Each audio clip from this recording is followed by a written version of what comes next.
So, unanimous pretty much, but we'll start with Thursday's Telegraph and chaos in the government, Nick. Yep, Suella Braverman quits / is pushed out, and the official reason is there was an email that was official, but it was sent from her private account, but nobody believes this is the real reason, as Dominic Cummings has already tweeted.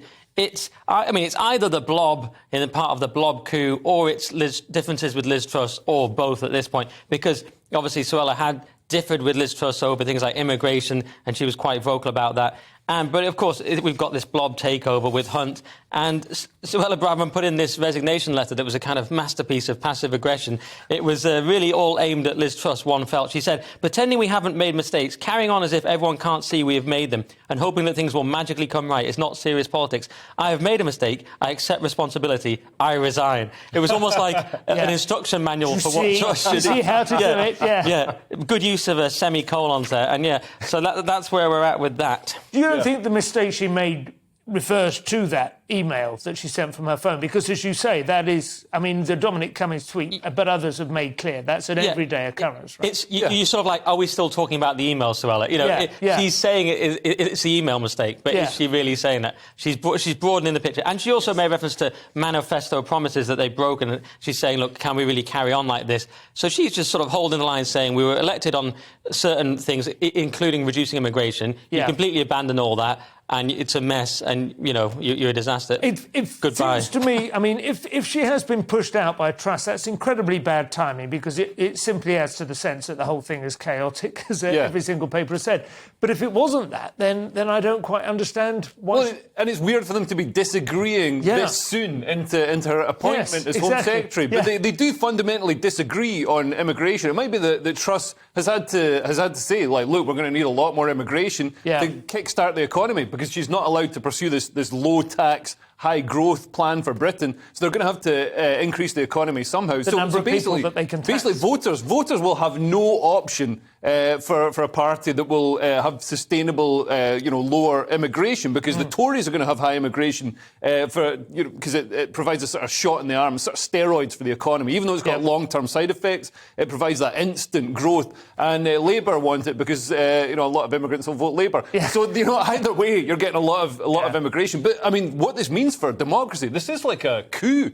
This is like something you'd see in a banana republic. And in 2019, people voted for Boris, and they voted for this vision of Britain with getting Brexit done and all the rest of it. And now they've been sort of replaced by this anti-Brexit. Jeremy Hunt is now de facto. Can I just add? And I forgot to add. And Grant Shapps, of course, is replacing Suella, another Remainer blob type. And a technocrat, as globalist. You was just saying. Tom Slater was and just a borderline con man as well. Well, he is absolutely, he's disreputable, isn't he? He's got that Anthea Turner sort of vibe about him, doesn't he?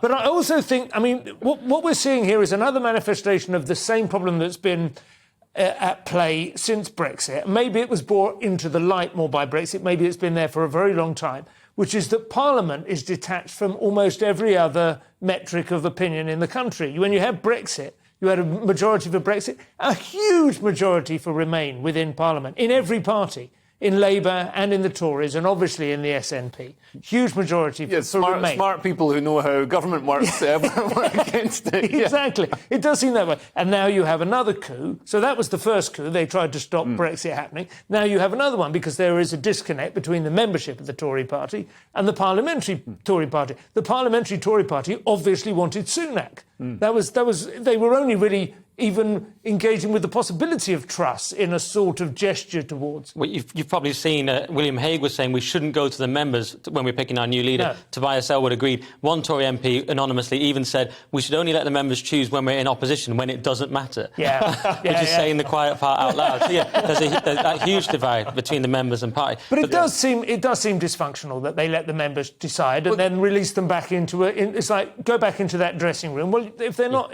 on side, they're not on side. Yeah, and it's the same thing that happened with the Labour Party, with Corbyn. Letting members select. They're going to select somebody who's maybe a bit too extreme for the rest of the MPs, somebody who's not electable in the same way as the MPs would choose. Well, but then again, they were pro-Boris, and Boris is very electable. Yeah. And is Truss really that extreme? But I've said, Boris, he was exceptional, and they underestimated the extent to which he was an exception, and it was holding the whole, you know, he was an extremely powerful hub. Bolt and nut and bolt holding that he didn't seem like it at the he time. didn't, and who would have said 5 months ago, well, you know, if you get Boris out of government there'll be chaos. He would have gone to be ridiculous. He's causing the chaos. Yeah. But it's exactly like Saddam in Iraq in 2003. We will get Saddam out, he's causing all the trouble. No, turns out he's not. Are we going to find Boris with a big beard in a sort of underground sheltering under a bit of corrugated iron? It's absolutely hilarious. Anyway.